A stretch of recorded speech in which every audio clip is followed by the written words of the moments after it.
Salut à tous, je suis très contente de vous retrouver pour cette troisième vidéo de cours de chant TV. Aujourd'hui, on va répondre à une question qui m'a été posée, à savoir à quoi ça sert de respirer. Il y en a qui ont essayé d'arrêter, je suis plus vraiment là pour en parler. Bon, plus sérieusement, cette question n'est pas totalement dénuée de sens. On va juste la modifier un tout petit peu et je vous propose plutôt de réfléchir à comment respirer quand on chante et qu'est-ce que ça apporte à un chanteur de développer sa respiration.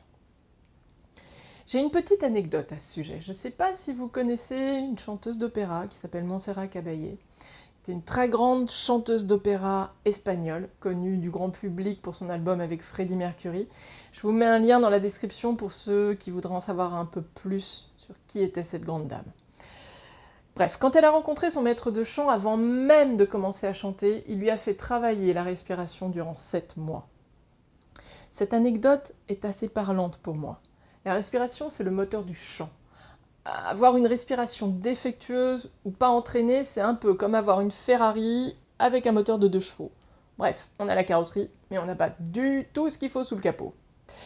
La maîtrise de la respiration va avoir une incidence sur la justesse des notes, sur le groove, sur l'endurance et le stress du chanteur. C'est pour ça que pendant quelques temps, on va se concentrer sur l'oreille et la respiration. Plus la respiration va être profonde, ample et souple, plus le discours, qu'il soit parlé ou chanté, sera porté et donnera une sensation d'aisance et de liberté à l'auditeur. Lorsqu'on a peur, qu'on est nerveux, on va avoir une respiration haute qui est bloquée et qui empêche un bon approvisionnement en oxygène des organes, ce qui rajoute du stress au stress et entraîne un cercle vicieux. Justement, pour chanter, il faut oxygéner tout ça et être capable de tenir des notes assez longues. Faire un spectacle de chant, c'est un travail d'endurance qui nécessite une maîtrise importante de la respiration. En pratiquant régulièrement des exercices, vous vous apercevrez qu'ils deviennent de plus en plus faciles à faire et que chanter devient plus simple. Vous vous apercevrez également que votre cage thoracique va s'ouvrir et que vous supporterez beaucoup mieux d'enchaîner les chansons et les notes longues et accéderez plus facilement aux notes aiguës. En ce qui concerne le stress, ces exercices vous aideront à mieux vivre les moments intenses de votre vie, que ce soit professionnel ou personnel. Plus vous allez oxygéner votre corps, plus il sera à même de bien répondre à une situation stressante. En vous sentant à l'aise, vous mettrez également à l'aise votre auditoire, ce qui est essentiel dans un spectacle ou lors d'un discours. Pour ce qui est du chant, on va développer une respiration abdominale, ce qu'on appelle aussi une respiration profonde. Et le challenge pour un chanteur est de faire entrer un maximum d'air en un minimum de temps. On va aussi parler d'une respiration rythmique. C'est une respiration qui s'intègre dans le rythme de la chanson pour ne pas hacher le discours. On va donc par exemple éviter de couper un mot en deux par l'inspiration. Hormis pour ce qui est des vocalises, la respiration va être déterminée par le texte. Dans le travail préparatoire, lorsqu'il lit son texte, le chanteur va déterminer les moments les plus opportuns pour respirer.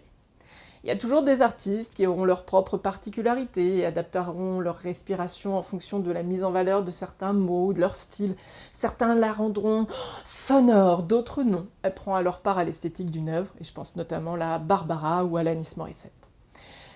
Quand on apprend un morceau, on retient la mélodie, le rythme, les paroles, mais on note également les endroits où on respire.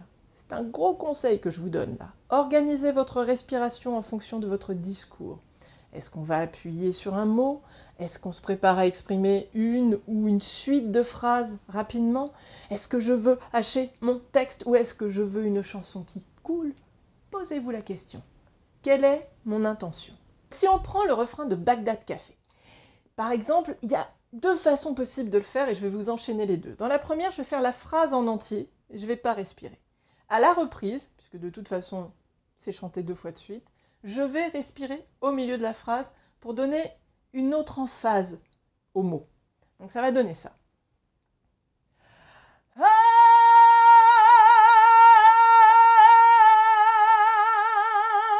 am calling you. Can't you hear me? I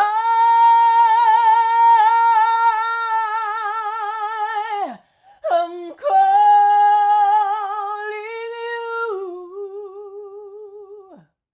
Donc on entend bien que du coup, les phrases n'ont pas la même saveur, la première et la deuxième fois.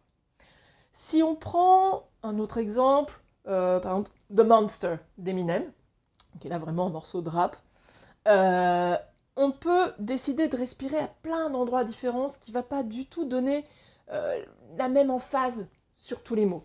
Donc si je prends le début, I wanted the fame but not the cover of Newsweek, oh well, guess beggars can be choosy. Je peux décider que le oh well, je vais le mettre un peu plus en valeur en respirant avant.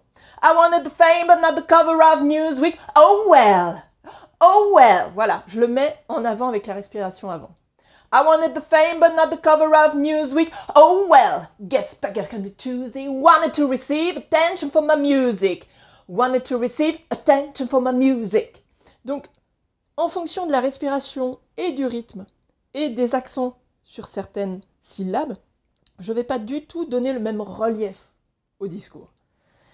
Et c'est là qu'on voit que la respiration s'intègre vraiment dans le discours rythmique et mélodique d'un morceau. C'est super important. Prenez vraiment le temps de noter au départ à quels endroits vous allez respirer.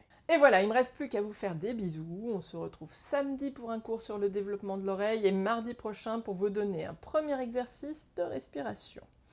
Si ce n'est pas déjà fait, n'hésitez pas à vous abonner, à cliquer sur la cloche et à mettre un pouce vers le haut. Pour nous rejoindre sur Facebook, vous trouverez le lien de la page en description de cette vidéo. Let's sing!